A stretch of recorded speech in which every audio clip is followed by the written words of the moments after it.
Let's go. Everybody ready? One, two, three, four.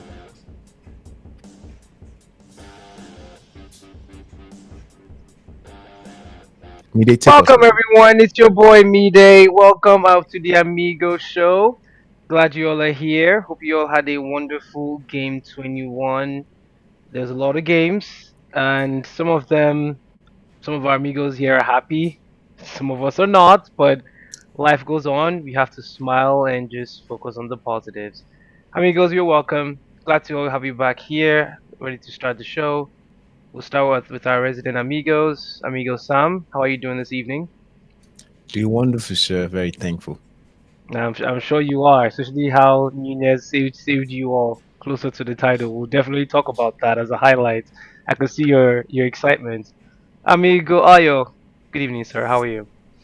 I'm doing good, midday. It's a wonderful day to join the podcast again and hang out with my friends and talk about anything but Arsenal. Yeah. I absolutely agree. We all need that. Amigos, like, share, and subscribe. Let us know your thoughts about Game 21. We will start with our reactions for this past weekend. Arsenal played Aston Villa at home. The game ended 2-2. It was a very interesting game. Arsenal draw points again, but at the same time, Aston Villa truly earned their points. It was one of those games where they fought hard. They went toe to toe. Arsenal looked like a team that was going to shove them off, but something happened second half that I would love to hear Ayod's reaction from. To be honest, we'll start with you, Ayo. Looks to me that Okay. Arsenal took points 2-2 against Aston Villa. Watkins scored again. It was a makeshift selection in terms of personnel. What were your thoughts about that game, and how detrimental is that point? Is that 2 points lost towards the title? Well, at this point in Arsenal season, midday, I don't think we can talk about the title. I don't think it is in our hands at all. We are definitely second, but we are pretty much, second, best of the rest, really. We are in the chasing pack. We will need Liverpool to drop a lot of points, which they don't seem like they're willing to do, for us to even have a chance of catching up. So I can't really think about it from in terms of damage Premier League title winning hopes. We never had those hopes to begin with since our shambolic form in the later part of last year. So I can only take this as a game where we're playing at home. We're playing a difficult team, Aston Villa. However, we struggle, we fight through tenacious play from our wingers, through driven competitive nature of our midfield, chiefly Declan Rice. We claw a two-goal advantage, and then we somehow lose this. Over the course of 10 minutes, we'd ship two goals, and we never are able to recover. How I interpreted this game will be how I interpreted most of the games we have played in the first season, leading into the early weeks of January, is that we just don't have the squad to manage the amount of games we have to play.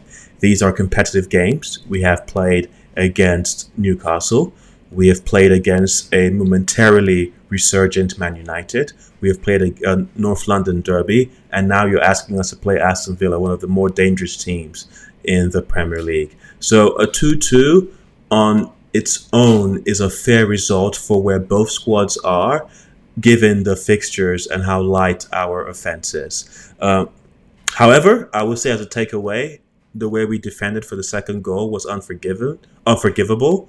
We had Partey completely lose his marker with seemingly no reason or no tag to allow him a free shot at our goal. It was weak, it was lazy, and it really undermined what till that point had been a very heroic effort by the rest of the squad under tough circumstances.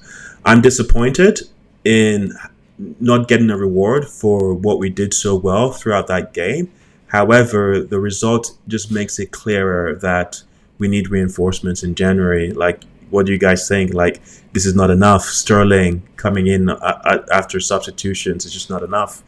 We don't have anybody. We got kids on the bench. It's not enough. We need something more, not just to try and win something, but to just give our players a breather.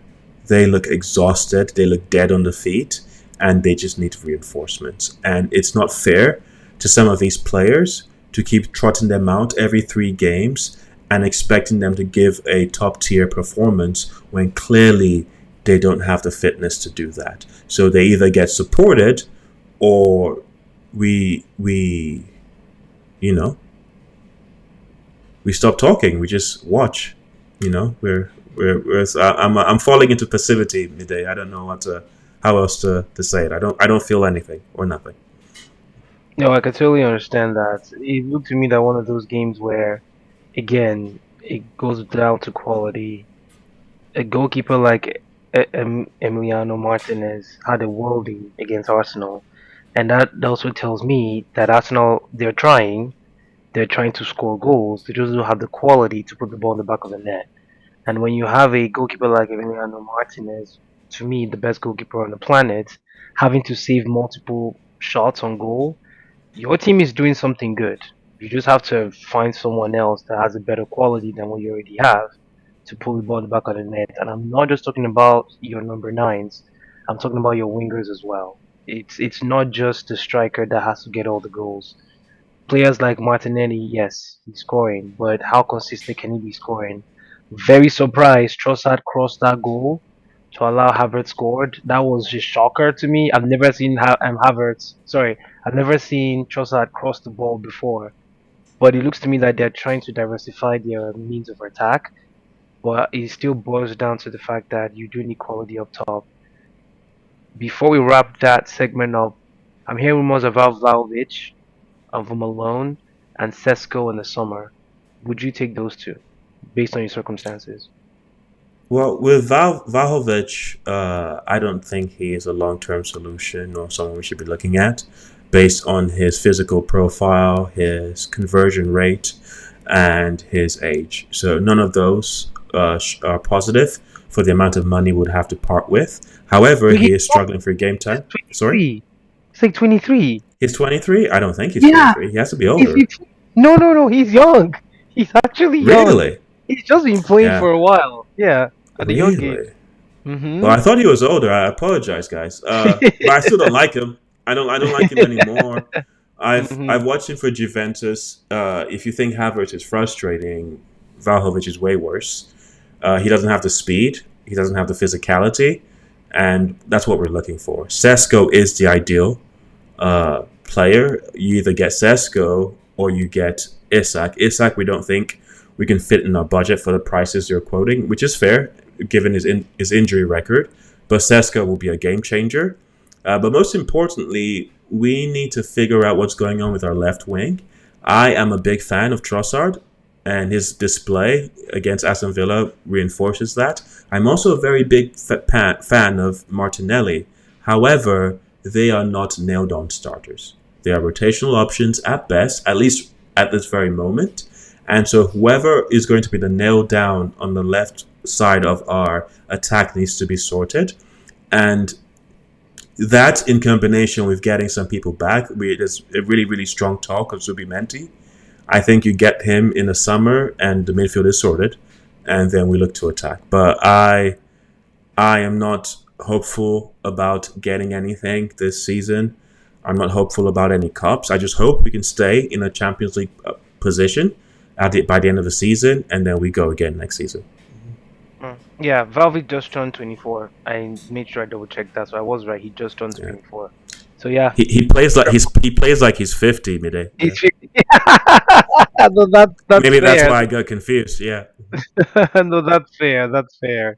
I was very impressed with Aston Villa. To wrap it up, I think they're a team that, on their day, if they play well, they're a good top four team right now. And I'm not surprised how good they have been in Champions League. Watching Duran, I don't think you will benefit from him if you loan him. I don't think he'll get all the goals. You need a prolific goal scorer and someone that can create chances as well. So it Yeah. was just a very So good game. the tricky thing about where we are as a squad is we don't just need a goal scorer per se. We need someone who can offer the dynamism that Havertz offers with more end product. And so a lot of the players that we're looking at are players that are coasters. They try and show up to poach goals. And you can see that with Nketiah, and he never worked out with us. And so we're looking for someone with a little bit more dynamism, someone who can pull out to the wings, someone who can compete for balls, for headers, for second balls, someone who can even play through passes and still be attack the box with viciousness. That last part, that viciousness, I think that's missing from Havertz's game, and so that limits us when he's in a striking position.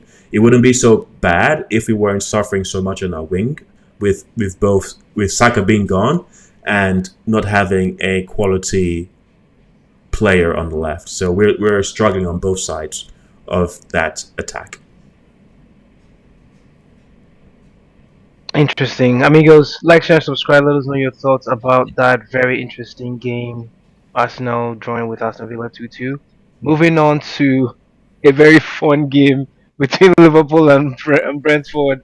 You have a situation where our amigo Sam does not like Nunez as a player, as a person. He doesn't have any ill will towards him, but as a player, just does not like him as a player because it just doesn't fit what Liverpool wants to do. Lo and behold, amigos, guess who came in the second half, the last 20 minutes to score two goals and win the game for Liverpool? Sam, this was a player that you really don't have the belief in that Liverpool team.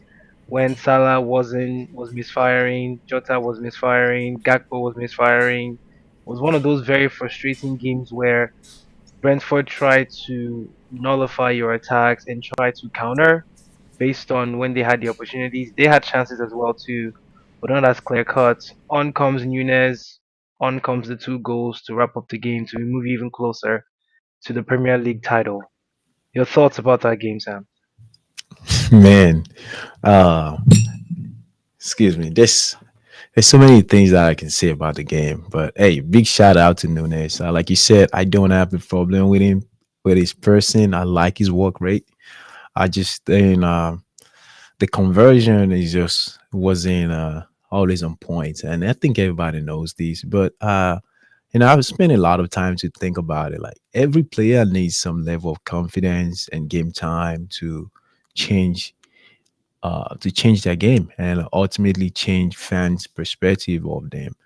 We would like to think Nunes has got a lot of them, uh, but hey, he's still getting paid. So him scoring, saving the day, it wasn't really spectacular.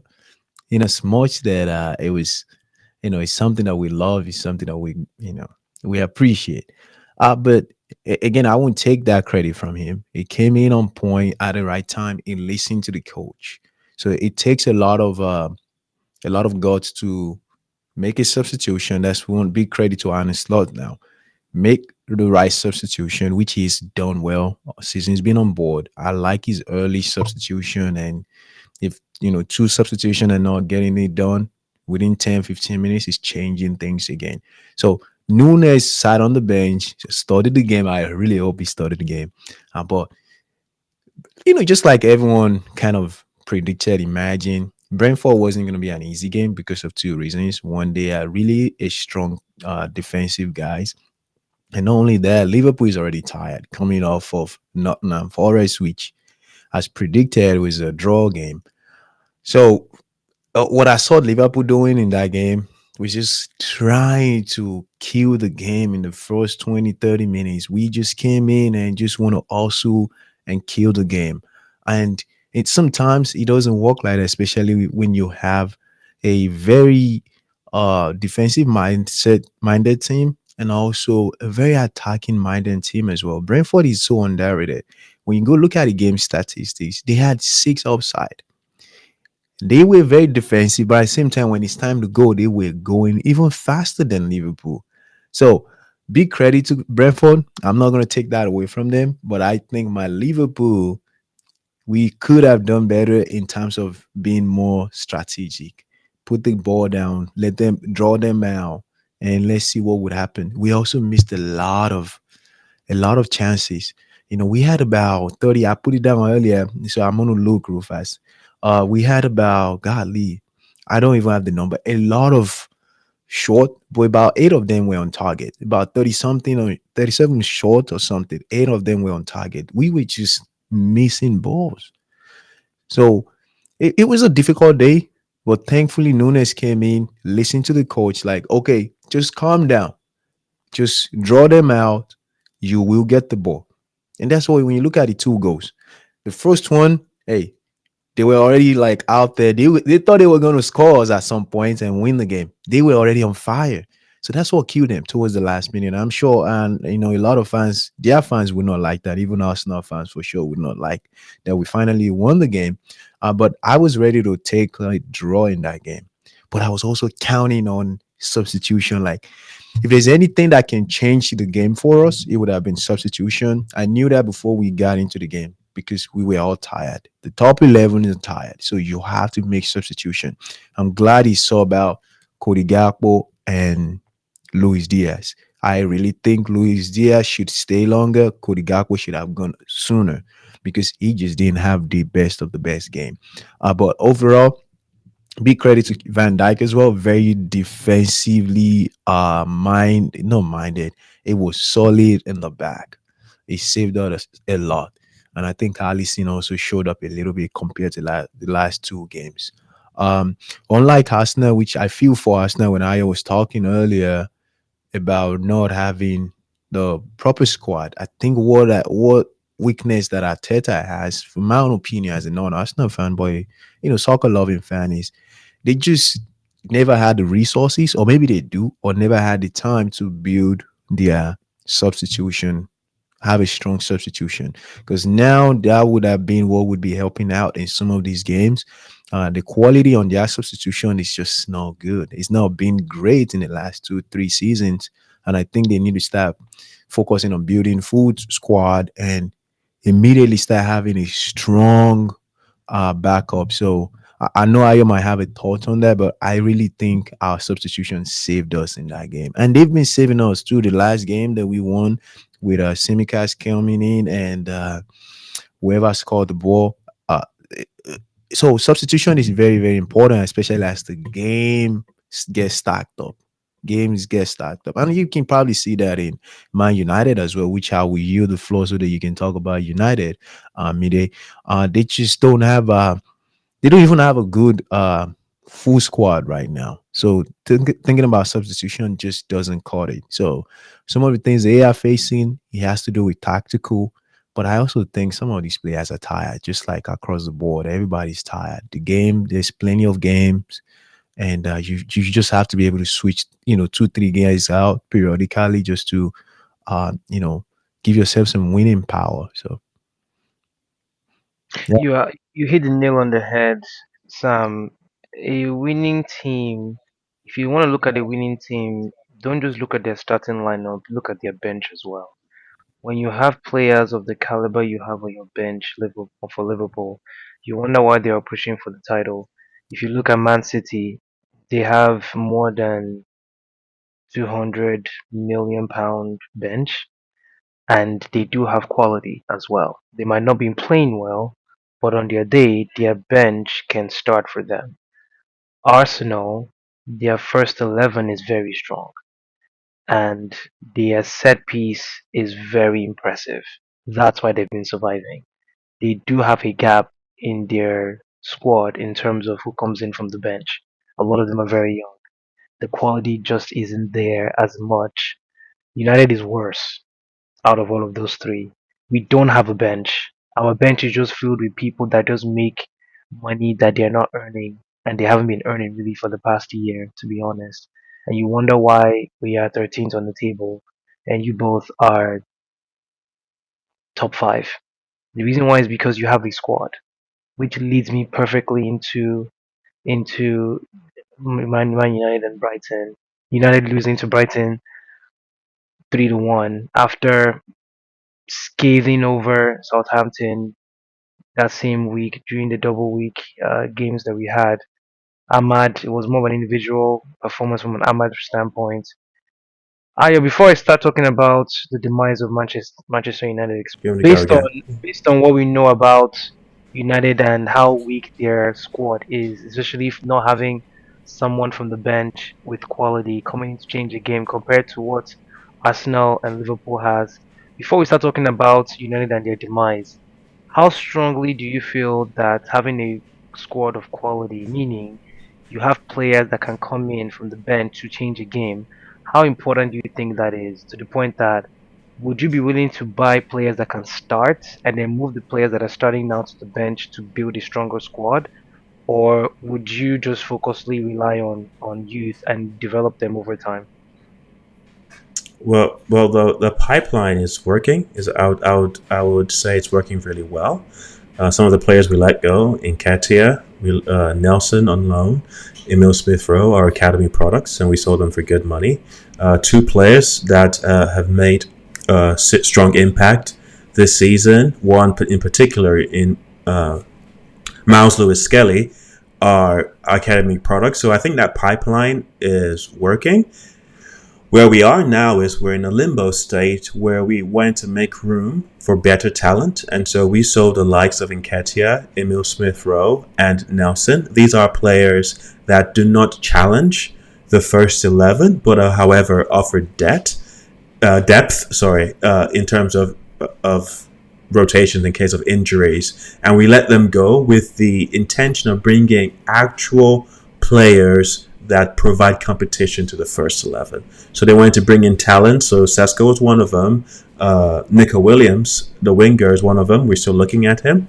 And these are players that they would come in and go into that starting lineup, and players that are underperforming, Martinelli, Trossard, become rotational options. We completed our outgoings a little bit too late in the season, and so we're not able to complete deals for new signings. And so we brought in Sterling on loan, which is actually a panic edition that didn't work out, definitely. So I don't think the intention was to start this season this light.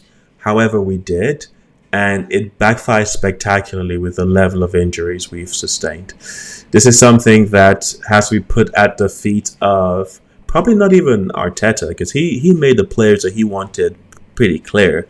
This would have to go above him to Edu and the Cronkies for not being able to complete these deals. And there might be serious reasons financially or just getting an agreement from a player, specifically Sesko, that come in the way. But it's clear that the attack was light. We haven't done something about this. We haven't brought the right profiles, and it's showing. When the push comes to shove, when we go into those dying 20 minutes where you need more energy, more impetus, you bring on Sterling. And that's just not going to win you games, and that's not going to win you titles. And so, in that respect, we are second to Newcastle. I'm sorry, to Liverpool, and I would say we're even second to other teams. So I don't know. I'm not angry because I do know that they would sort it out. I just wished they could have done it so that we could mount a challenge this season, a proper challenge. Excellent analysis. Are you on some amigos? Like and subscribe. Let us know your thoughts. Another thing to add to that list of having a very strong squad, when everyone was blaming Chelsea for all of the sales and all of the buys that they've brought into that club, now you see a team that can put in a completely different 11 and still get a result. That's where they are. Now, in terms of their consistency, there could be questions about that, but they still have a squad of young players, remind you, that can actually play in any tournament if they choose to. You know, if United had that opportunity, I would bite your hand off. To be honest with you, if we had the capacity to change players that quickly to be able to fit a system, I would absolutely take that because a great segue. That's what we are lacking now from United standpoint. United lost at home to Brighton again. Brighton beat them away early in the season 2-1, and United lost again to them 3-1 this today. It's one of those, it's just a bad day at the office, but losing is part of the game as well, amigos. You probably already know this as well. But the game is not just about winning, it's about losing as well. Because when you lose, that's when you learn a lot about your team. The question really stands, how do you lose? That's where the conversation needs to start. Because if the game is about winning and losing, that's a good thing. You have to experience both to be a winning team. But when you lose, how you lose is really the question here that will determine how far you go or how slow you progress as a team. We've talked about this about United several times. This is a team that is broken because they have players from multiple coaches with multiple systems that has created a situation where all we can do is counterattack. Even when we try to keep possession, we try to play Amorim ball with a new formation, these players still revert to their old ways because that's all they know. And the quality players are players that not only can consistently perform when they're asked, but have the ability to learn and adapt to a different system when it's required for them. That's why they're paid a lot of the money. You have a tactician in Amorim that will change slightly his style of play, not necessarily the system, if he needs to get a result. But these players are finding it hard to adapt. That's number one. We just don't have the quality on the field. We don't have the quality on the bench. That's number two. In terms of personnel, there's another issue there. What I've realized, there was a statistics that showed the different strikers we've had over the past 3 years, and it showed that our strikers are averaging 1.5 shots a game. That's a problem. That low number is just a symptom. What that tells me as a coach is that we're not creating better chances for our strikers in the final third, in the attacking third. You could see if you put United and Arsenal or United and Liverpool on a side by side screen and watch the highlights or even the full game and watch what they do in the attacking half, you will see very clear distinctions of how they do it. United just don't do it as well as other teams do. And the reason why is because we just don't have the quality. We have players that are young but are not open to adapt. We have players that are not as fast as we want them to do on and off the ball. We have the Amads of the world. Yes, they're quick, awesome. But the other players we have, they're just not as quick as Ahmad should be, or aggressive enough, or even creative enough to create chances. Number three, this is a mistake from Ten Hag. I have to be honest.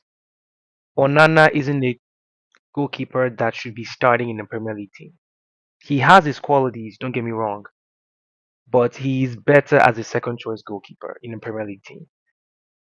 The way he performed today, and this is something we've seen over the past 2 seasons now, there is a lack of consistency and focus with him, and there's also a lack of confidence. Where that lack of confidence is coming from, I don't know, because he comes across to me as someone that's actually very self confident in themselves, but I'm not seeing that on the field at all. Yes, he had a very good game against Southampton. He made three excellent saves. Two of them were back to back in the space of 2 seconds. He has that in him. This was a goalkeeper that played in the Champions League for Inter, and they were close to winning until Man City happened. Said over the past 2 seasons, he has just not been the player we thought he would be. At this point, short term, personally, I would play him again after the mistake he made today because you would want him to overcome that mistake. You would play him in a Europa Cup game against Rangers coming up this week on Thursday. But after that, I would drop him from Premier League games. I will give Bayern a second chance. If we can get someone over the next 2 weeks in the transfer window, so be it. If not, let's plan for a different goalkeeper in the summer. But he cannot be the number one choice. Defense, they were okay, but you cannot play a high line with Maguire in that team. It's just not going to work out. He has his strengths, don't get me wrong, but he just cannot play a high line, which Amron wants. So we are looking at a situation again where we need to ship out certain players, like literally a Thanos a Thanos move. If you're amigos, if you're Marvel fans, you know what Thanos did with the five well it's actually 6 stones of Infinity Stones. He snapped his fingers and unfortunately half of the world's population disappeared. I don't know if we need to do that from a United standpoint, Like and subscribe if you love that analogy, or if you have any other analogies, amigos. But that's how it looks to me, based on performance, based on previous performance and the things that we're in training. They need to leave.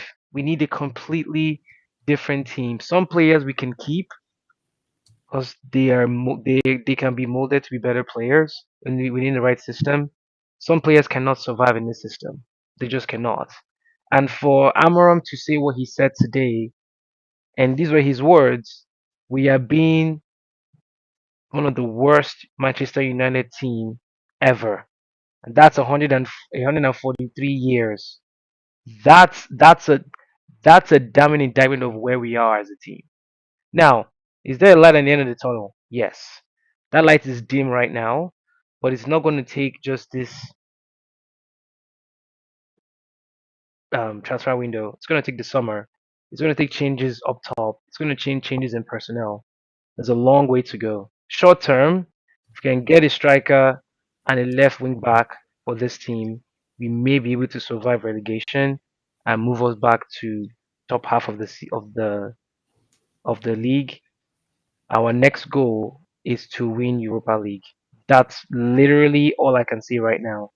Amigos, let us know your thoughts. Sam, we'll start with you. From a Question for Brighton you. standpoint, yes. From a start, yeah, go ahead. By the way, you got excited when you're talking about Maverick over Manchester United. That's no good. I'm sorry about the heartache that Man United is giving you.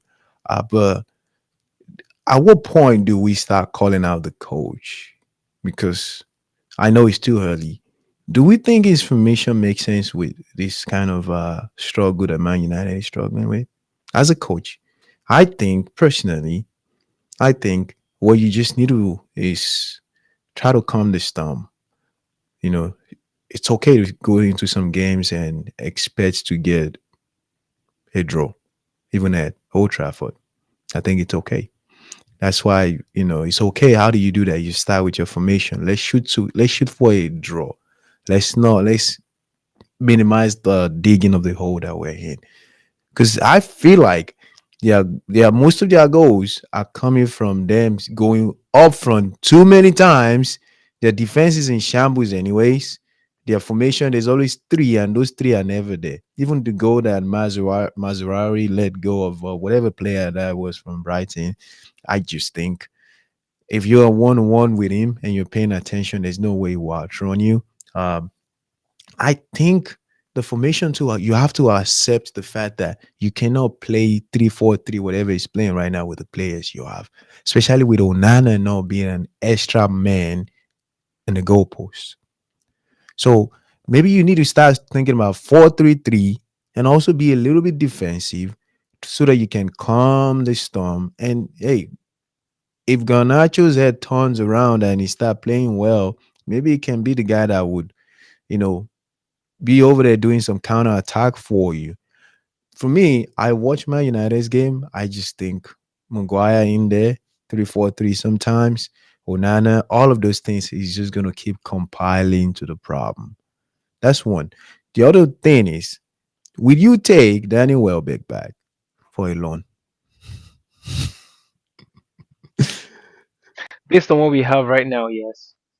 Yeah, I'm not talking about Brighton, honestly. Let's leave Brighton alone. So I just want to hear how can we figure these Man United back? How can we get them back? And I would like to hear your thoughts on this as well. But I think the formation has to change because you can't just change passing personnel easily, but formation can be changed. You can try the new thing and see what we can get out of it. But what do I know? I'm not a coach. I'm just a defensive minded player.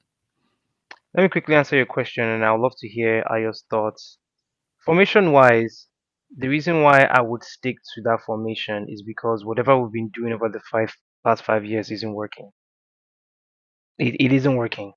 So having someone bring in a different perspective, it's a change, and that change needs to be embraced by all the players, and and there will be teething moments, but you would hope because of the quality that we think they have and the quality we are paying for, you would think they will quickly adapt to that formation and that style of play pretty quickly.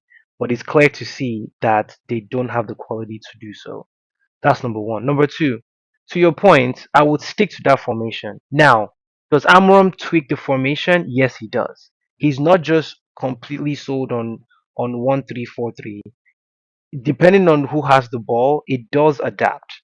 Now, how it adapts is what I would suggest for him to go maybe a little bit more attacking, maybe drop that 9 to a 10 and move the two tens to be nines. Maybe that's something he can do. I think he has the players to be able to do that, right? So it technically becomes a 1-3-5-2 formation. I think he can do that whenever they're attacking. Maybe when we lose the ball, he changes back to his 1-3-4-2-1 formation, and then they pivot based on where the ball is. I think he can do that. That's very doable in that formation. Another thing that's also critical with this formation is personnel. I personally think Maino should be a 10. I don't think he should be a 6. I don't think he should be an 8.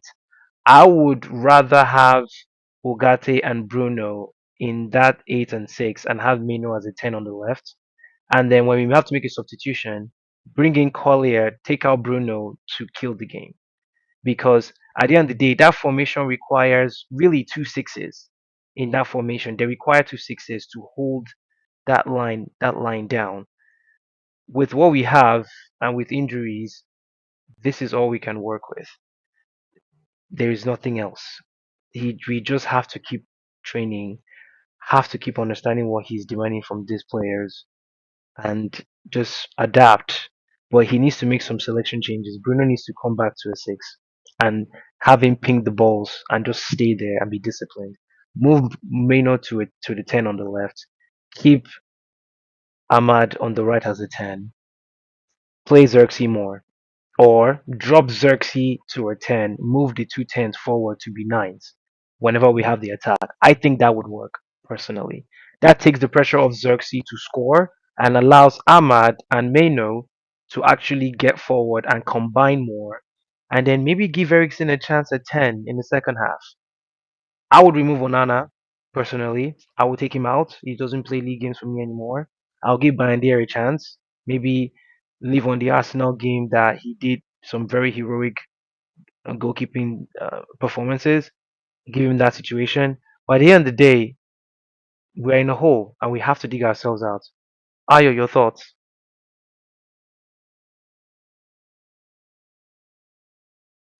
Mide, I'm very conflicted. I personally think the news of Man United's demise has been greatly exaggerated. However, I think the road to challenge again is really long. You were talking about Chelsea earlier. Chelsea, say what you want about Abramovich, he ran a very lucrative ship with a lot of sellable assets that allowed them the finances to build the squad that they have right now. And we don't even know, as soon as they start playing well, a lot of these players are going to ask for bigger wages, and then we're going to see if their model is actually sustainable. Because I think what they have to do is actually buy a lot and sell a lot at the same time, so that before players ask for higher wages to keep their model sustainable. So that's going to be a challenge.